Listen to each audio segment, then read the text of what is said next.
Have you ever been through a long and devastating storm in your life? A season of darkness and isolation where you felt sealed off from the world, and as the silence stretched on, you began to wonder in your heart, has God forgotten me? Does He remember the promises He made? I am here to tell you the story of a man who was sealed in an ark on a world covered by water and what happened after the storm passed. And within this story of a new beginning, we will discover three profound truths about my Father's faithfulness, with the last revealing how a single act of worship changed the future of the world forever. This is the channel Our Divine Justice, and I am Jesus Christ, the Son of God. We have journeyed with Noah into the ark and witnessed the terrible judgment of the great flood. But judgment is never my Father's final word for those who belong to Him. Today, we will explore what happened next. The story of waiting, of hope, and of the first dawn on a new, cleansed earth. If you trust in the perfect timing and the covenant-keeping heart of my Father, please show your faith by liking this message, and by making sure you are subscribed to His Word. For 150 days, the waters had prevailed. The ark, that vessel of grace, floated silently on a global ocean under a gray sky. There was no land, no trees, no life to be seen. Inside were 8 human souls, and the future of the animal kingdom, waiting in the quiet. It would have been easy to feel forgotten, abandoned, a tiny speck in an endless sea. But then, the turning point of history came with these simple and beautiful words. But God remembered Noah. Now you must understand what this means. It is not that my Father had forgotten. He who knows every star by name and every hair on your head could never forget His own. To remember, in the language of my Father, is a divine act. It means to turn one's attention to someone in order to act on their behalf, to fulfill a promise, to move from a period of waiting into a season of deliverance. God remembered His covenant, and He began to act. He sent a wind to sweep over the earth, and the waters began to recede. The great springs of the deep and the floodgates of the heavens, which had poured forth the waters of judgment, were now closed. The rain from the sky was stopped. The decreation was halted, and a gentle process of recreation had begun. And slowly, steadily, the waters that had brought the cleansing began to retreat from the earth. And after many months, on the 17th day of the 7th month, the ark came to rest. It settled gently upon the mountains of Ararat. Imagine the feeling of that first, gentle bump. After months of floating, they were connected to the earth again. They were still sealed inside, still surrounded by water, but they were anchored.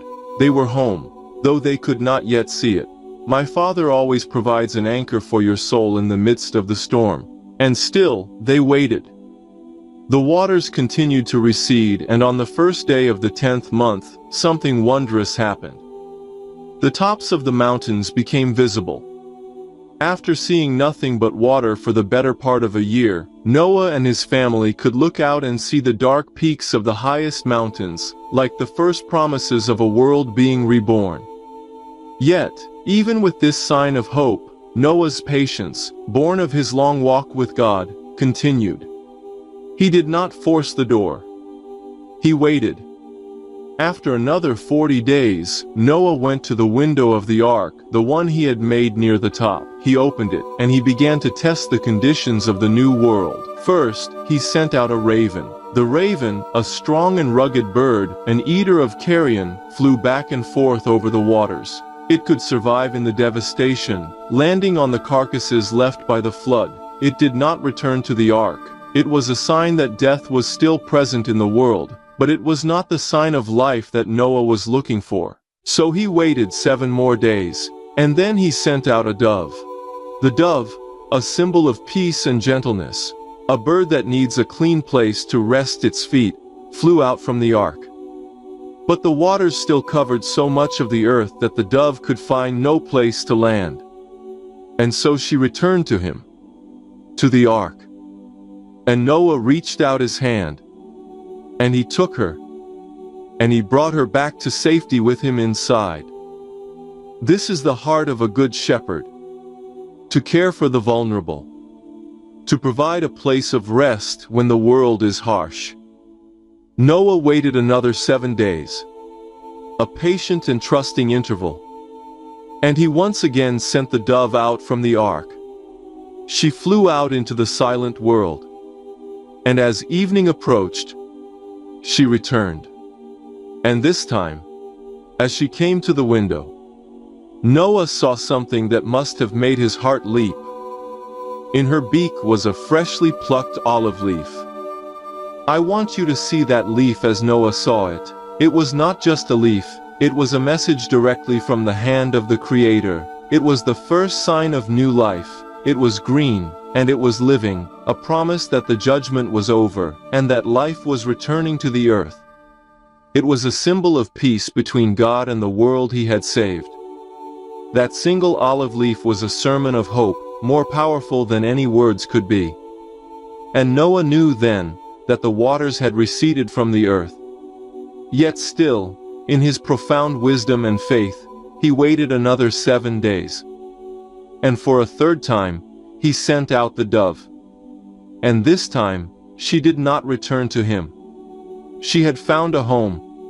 She had found a place to build her nest in the new world. Peace had found a resting place on the earth. And so, Noah knew the time was near. On the first day of the first month of Noah's 601st year, he did something he had not done for a year. He removed the covering from the ark.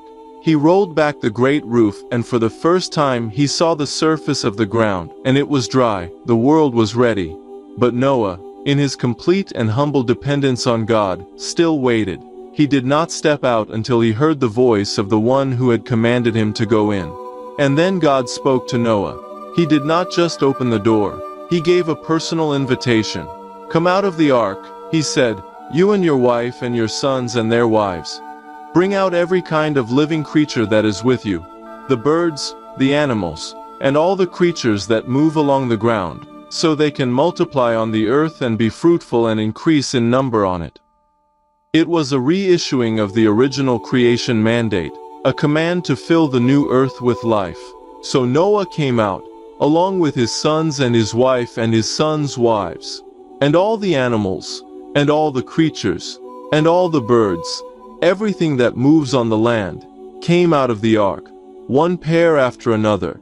Imagine the sight of that great procession of life, stepping out of the darkness of the ark into the bright sunlight of a clean, fresh, new world. And what was the very first thing that Noah did in this new world? Before he built a house for his family, before he planted a field to provide food, before he did anything for himself, he did something for God. His first act was one of pure worship.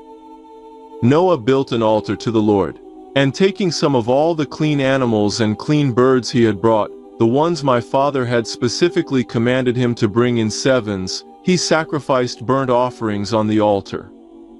A burnt offering was an offering of total dedication, a symbol of giving one's whole self to God. It was an act of profound gratitude, of thanksgiving for his deliverance, and of acknowledgement that everything he had, he owed to the Lord. And the scripture says that the Lord smelled the pleasing aroma. My Father does not delight in the smell of burning flesh. The pleasing aroma was the fragrance of a faithful and grateful human heart. It was the beauty of pure worship rising from a clean earth that touched the very heart of God. And in response to this beautiful act of worship, my Father made a promise in his own heart. It is the most important promise in this story, for it affects every one of you to this day. He said, "Never again will I curse the ground because of humans, even though every inclination of the human heart is evil from childhood. And never again will I destroy all living creatures, as I have done." He acknowledged that the flood had not changed the human heart. Sin was still there. But his response to that sin would now be different. He would no longer respond with a curse of global decreation. Instead, he made a covenant promise of stability. As long as the earth endures, seed time and harvest, Cold and heat, summer and winter, day and night will never cease.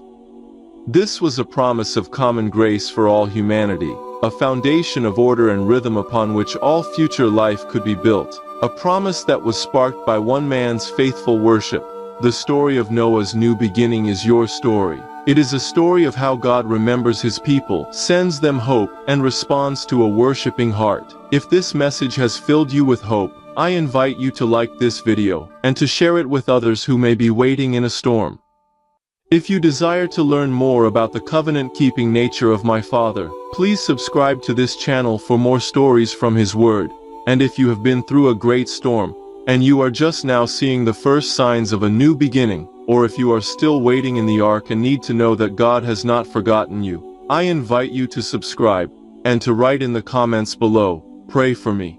So when you are in a long season of waiting, when you feel sealed away in darkness, and you are tempted to believe that my Father has forgotten you, remember Noah. Remember that God always remembers His covenant.